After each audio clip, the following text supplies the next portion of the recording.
जगतसिंहपुर जिले में महानदी जलस्तर धीरे धीरे बढ़वार लगी तलिया अंचल में पानी पशिची आम अच्छू आप देखुं आम आंठिए पानी पशिकी जाऊँ आम सहित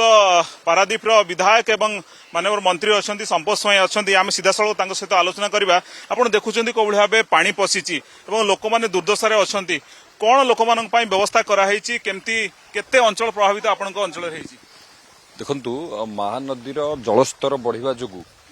जो आम पारादीप निर्वाचन मंडली रे आमर जिलानासी पंचायत विभिन्न पंचायत आफेक्ट होती आम ए साराडिया ग्राम आम अच्छु गत काली हरिपुर ग्राम जलबंदी अवस्था लोक मैंने थिले प्रशासन 2-3 दिन हम पूरा तत्परतार सहित जहाँ आवश्यक लोक मानकर किभली भाव में लोक मैंने असुविधार सम्मुखीन नहेबे प्रशासन तार व्यवस्था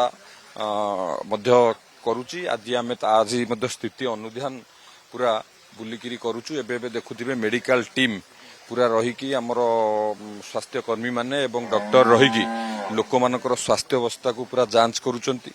एवं सुखिला खाद्य मध्य प्रशासन तरफ दिया जाइछि तार मध्य व्यवस्था करा जाउछि लोक मानकु किभली भाव में आमर गाई गोरु सब अच्छी कि त्रिपाल व्यवस्था करा जाई ताको उच्च स्थान में रखा जाउछि गोखाद्य पर्याप्त परिमाण दि जाउछि आउ जहाँ आवश्यक इंडेंट दि जाइछि आज संध्या सुधा पहुंचब तेणु सब प्रकार व्यवस्था करा जाउछि लोक मान जो विच्छिन्न अवस्था अच्छी समस्त को बोट्र हुलीर डंगार व्यवस्था करा जाउछि किभली भाव में लोक मैंने विच्छिन्न अवस्था न रहिबे तो पूरा प्रशासन तरफ पूरा तत्परतार सहित काम करा जाउछि एवं आमे भी सब बेले लोकंक सहित मिसी जो परिस्थिति सृष्टि होती किभली भाव में आमे सामना चेष्टा करुछंती आपण देखंतु विभिन्न स्थान रे आमे किछि अंचल मध्ये बुलुथुलु कोनोसी जगह रे सुखिला खाद्य किछि जगह रे पहुंचनी बोली लोक अभियोग करुछंती रंधा खाद्य सेही परिमाण दिया जाउनी बोली लोक अभियोग करुछंती एमती जरिपाल कथा मध्ये आपण कहउतिले ए पर्याप्त परिवार लोक माने चाहुछंती जेहेतु आपण मंत्री अछंती स्थानीय अंचल रो लोक मानकर एक्सपेक्टेशन मध्ये सेही अनुसार बढ़ुची एवं यही जो अंचल रे आपण साहाराडिया कथा कहउछंती लोक मानकर कहबा कथा जे रिंग रोड करा गले एभली समस्या आ सृष्टि होबनी कोन स्थायी समाधान चाहुछंती एति करे कोन पदक्षेप नेबे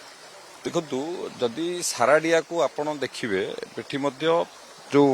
व्यवस्था किभली भाव में पानी न पशिबो ता पई वाटर रिसोर्स डिपार्टमेंट तरफ विभिन्न पदक्षेप मध्य निया जाउची किंतु जेतेबेले पानी रो अधिक स्तर बढ़ुची तो पानी आ भितर पशिची तो किभली लोक हैरान न हेबे जो कथा कहिले सुकिला खाद्य कि जा जा आवश्यक लोक मानकर जोटू अभियोग आसुची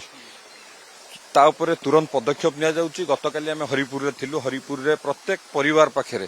समस्त जिनस पहुंचेबार मध्य व्यवस्था होती आज जिलानासी पंचायत आम स्थिति अनुधान करुचु जहाँ आवश्यक किभली भाव में लोक मैंने असुविधार सम्मुखीन न हेबे आमे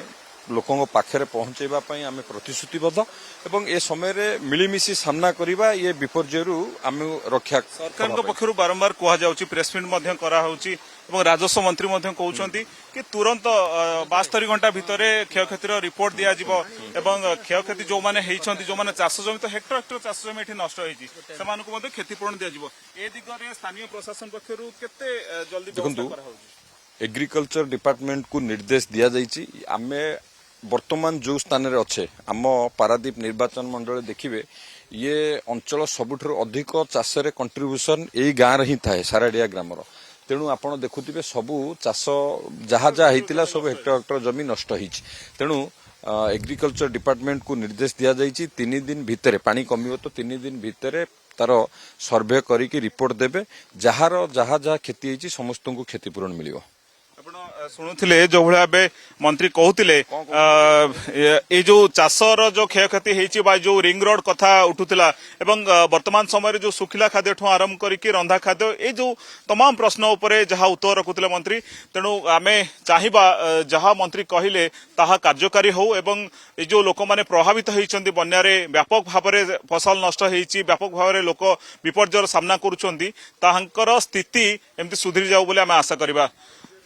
जगतसिंहपुर कैंपस दीनबंधु सोमनाथ परिडा कनक न्यूज।